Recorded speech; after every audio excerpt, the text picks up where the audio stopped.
వసంతపురి అనే గ్రామంలో సూర్య మీనా అనే కోళ్లు భార్యాభర్తలుగా ఉండేవి. సూర్యకు పిల్లలంటే చాలా ఇష్టం.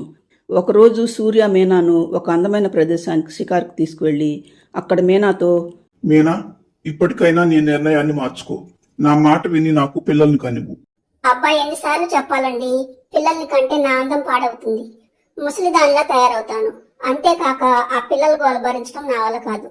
మరి కొంతకాలం అయ్యాక అప్పుడు ఆలోచిద్దాంలేండి. అది కాదు మీనా, మనతో పెళ్ళైన వాళ్ళందరికీ పిల్లలున్నారు.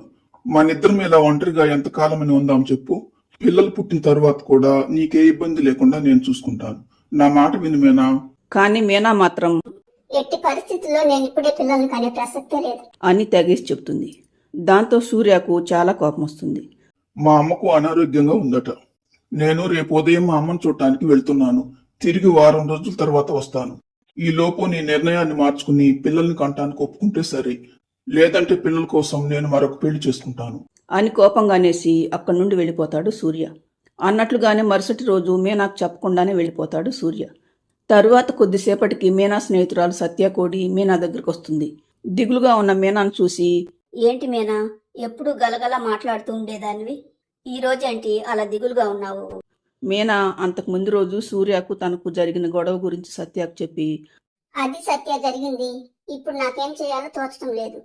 ఇందులో అంత తోచకపోవటానికి ఏముంది మీనా? ఎప్పటికైనా పిల్లల్ని కనాల్సిందే కదా. అదేదో సూర్య కోసం కాస్త ముందుగా చెయ్యి.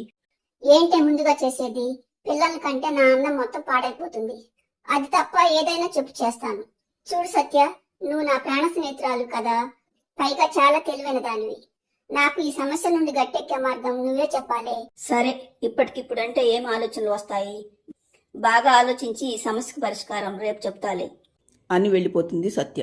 మరుసటి రోజు సత్య ఒక బుట్టలో 2 గుడ్లు తీసుకుని మీనా దగ్గరకు వస్తుంది.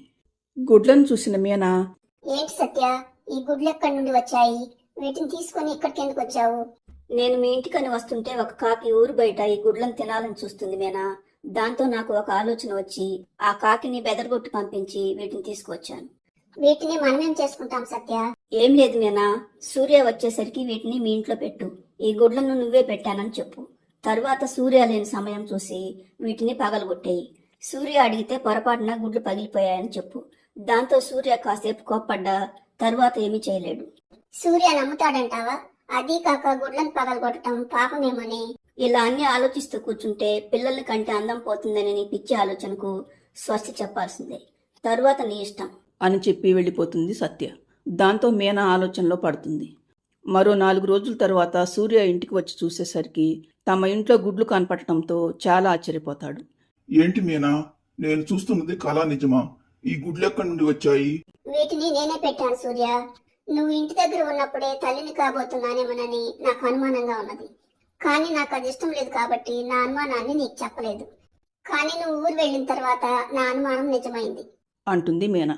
దాంతో సూర్య ఆనందానికి అవధులు లేకుండా పోతుంది.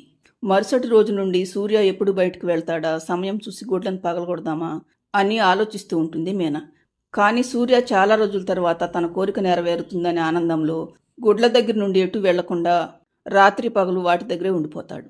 దాంతో మీనాకిక ఏం చేయాలో తోచదు. మరికొన్ని రోజులైన తర్వాత ఒకరోజు తెల్లవారేసరికి ఆ గుడ్లలో నుండి 2 అందమైన కోడి పిల్లలు పుడతాయి.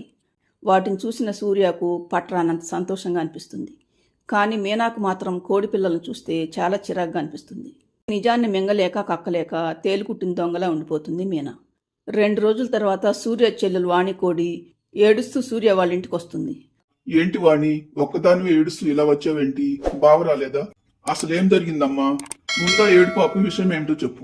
మొన్న నువ్వు అమ్మను చూడటానికి వచ్చినప్పుడు నేను కూడా అమ్మ దగ్గరికి వచ్చాను కదన్నయ్య. అప్పటికే నేను 2 గుడ్లు పెట్టాను. మళ్ళీ సాయంత్రం ఇంటికి వెళ్ళి చూసేసరికి నా గుడ్లను ఒక కాకి ఎత్తుకు వెళ్ళిందని తెలిసింది. ఆ కాకి మా ఇంటి దగ్గర ఉన్న చెట్టు మీదనే ఉండేదన్నయ్య. చాలా రోజులుగా అక్కడే ఉండటంతో నేను దాన్ని పూర్తిగా నమ్మాను. కానీ నేను లేని సమయం చూసి ఆ కాకి నా గుడ్లను ఎత్తుకుపోయింది. మీ బావ నా నిర్లక్ష్యం కారణంగానే గుడ్లు పోయాయని రోజు నాతో గొడవ పెట్టుకుంటూ ఉన్నాడు. కొద్ది రోజులైతే అంతా సర్దుకుంటుందని అనుకున్నాను. కానీ చంద్ర ఆ విషయాన్ని అస్సలు వదిలిపెట్టడం లేదు. ఈ రోజు ఉదయం పిల్లల్ని తీసుకువస్తే నువ్వు ఇంట్లో ఉండు, లేకపోతే నువ్వు కూడా ఇంట్లో నుండి వెళ్ళిపో అని చంద్ర నన్ను గెంటేశాడన్నయ్య. నువ్వు బాధపడకు వాణి, 4 రోజులైతే అంతా సర్దుకుంటుందిలే. చంద్ర వచ్చి మళ్ళీ నిన్ను మీ ఇంటికి తీసుకువెళ్తాడు. కానీ ఈ విషయాన్ని ఇప్పుడే మీ వదినకు చెప్పకు. సమయం చూసి నేను చెబుతా కాని. అంటాడు సూర్య. అప్పటి నుండి వాణి అక్కడే ఉండిపోతుంది. కానీ మీనా మాత్రం పిల్లల్ని అస్సలు పట్టించుకోకుండా ఎప్పుడూ వెదవగోల అంటూ విసుక్కుంటూ ఉండేది. ఒకరోజు సూర్య మీనాతో, ఏంటి మీనా, ఎప్పుడు చూసినా పిల్లల మీద అలా చిరాకు పడుతుంటావు? నేనేమి వాళ్ళను ఇష్టపడి కనలేదు సూర్య. నువ్వు పిల్లలు కావాలని గొడవ చేస్తుంటే తప్పక వాళ్ళని కన్నా. అంటూ వెళ్ళిపోతుంది మీనా. దాంతో సూర్య బాధపడుతూ ఉంటే చూసిన వాణి, నువ్వేమీ బాధపడకన్నయ్యా. వీళ్ళని చూస్తుంటే నా మనసుకి ఎంతో సంతోషంగా అనిపిస్తుంది. వీళ్ళ బాధ్యత నాది అంటుంది వాణి. అప్పటి నుండి వాణి కోడి పిల్లలను చాలా ప్రేమగా చూసుకుంటూ ఉంటుంది. ఒకరోజు సూర్య వాణితో, చూడు చెల్లి, బావ కొద్ది రోజులైతే కోపం తగ్గిపోయి నీ కోసం వస్తాడని అనుకున్నాను. కానీ ఎన్ని రోజులైనా రావటం లేదు. ఒకసారి మనిద్దరం వెళ్ళి చంద్రతో మాట్లాడి వద్దాం. ఏమంటావు? నీ ఇష్టం అన్నయ్య, అలాగే వెళదాంలే అంటుంది వాణి. మరుసటి రోజు సూర్య వాణి ఇద్దరు చంద్ర దగ్గరికి వెళ్తుండగా వాళ్లకు వాణి గుడ్లను ఎత్తుకెళ్లిన కాకి కనపడుతుంది.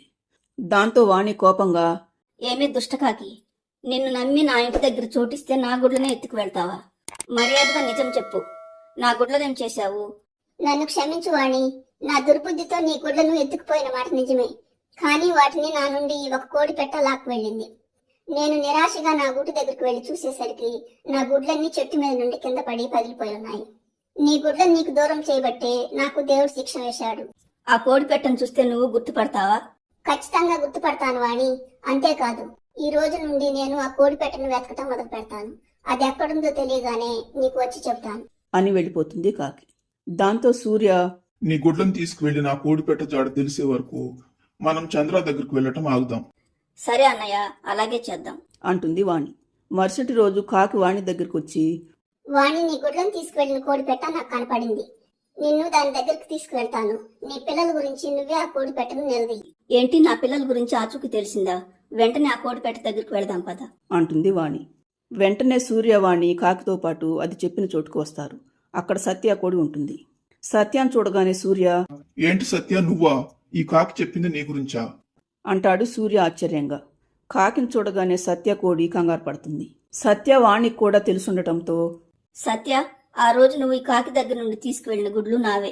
నాకు గుడ్లు దూరం అవటంతో నా భర్త నన్ను వదిలేశాడు. ఇప్పుడు నా కాపురం నువ్వు చెప్పే సమాధానం మీదే ఆధారపడి ఉంది. నిజం చెప్పు సత్య, ఆ గుడ్లనేం చేశావు? అంటుంది వాణి. వాణి పడుతున్న బాధను చూసిన సత్యకు నిజం చెప్పటమే మంచిదనిపిస్తుంది. నేను జరిగిన విషయం మొత్తం చెబుతాను సూర్య. కానీ అంతా విన్న తర్వాత నువ్వు మీనాను ఏమి అనటానికి వీల్లేదు. మీనాకు ఈ విషయానికి సంబంధం ఏమిటి సత్య? సంబంధం ఉంది సూర్య. అసలేం జరిగిందో చెబుతాను వినండి అని సూర్య ఊరు వెళ్లిన దగ్గర నుండి జరిగిన విషయం మొత్తం చెబుతుంది సత్య. దాంతో సూర్య వాణిలకు దిమ్మ తిరిగినట్లు అవుతుంది. అంటే మా అన్నయ్య వాళ్ళింట్లో ఉండే పిల్లలు నా పిల్లలా? అంటుంది వాణి. సూర్యకు మాత్రం వాళ్ళు తన పిల్లలు కాదని తెలియటంతో కాస్త నిరాశగా అనిపించినా తన చెల్లెలు కాపురం నిలబడిందని సరిపెట్టుకుంటాడు. తరువాత సూర్య మీనాలతో పాటు సత్య కూడా మీనా దగ్గరకు వస్తుంది. సూర్యకు తను చేసిన మోసం తెలిసిపోయిందని తెలియటంతో మీనా చాలా భయపడుతూ, నన్ను క్షమించు సూర్య. నా అందం పిచ్చితో నిన్ను మోసం చేయాలని చూశాను. కానీ అప్పటి నుండి అనుక్షణం నేను ప్రశాంతత లేకుండా బ్రతుకుతున్నాను. ఇంకెప్పుడు ఏ తప్పు చేయను. నువ్వు చెప్పినట్లే వింటాను. క్షమించక ఏం చేస్తాలే. ఏదేమైనా నీ వల్ల నా చెల్లికి మంచి జరిగింది. సత్య కనుక అడ్డుపడి ఉండకపోతే ఆ కాకి నా చెల్లి గుడ్లను అప్పుడే తినేసి ఉండేది. తల్లి కావటం వల్ల అన్నం తగ్గుతుందనేది నీ అపోహ వదినా. నేను తల్లినయ్యాను. మరి నేను ఇదివరకట్లాగే ఉన్నానా లేదా? మాతృత్వం అనేది ఆడవాళ్లకు దేవుడిచ్చిన వరం. దాని ముందు ఈ అందం ఏ పాటికి చెప్పు? నువ్వు చెప్పింది నిజమే వాణి. నాకు బాగా బుద్ధొచ్చింది. ఇక చూడు, కొన్ని నెలలకే మీ అన్నయ్యకు కావలసినంత మంది పిల్లలను కనిస్తాను అంటుంది మీనాకోడి. తర్వాత సూర్య వాణిని పిల్లలను చంద్ర దగ్గర వదిలేసి వస్తాడు. అన్నట్లుగానే మీనా మరికొన్ని నెలల తరువాత 4 కోడి పిల్లలకు జన్మనిస్తుంది. అప్పటి నుండి సూర్య తన భార్య పిల్లలతో సంతోషంగా ఉంటాడు.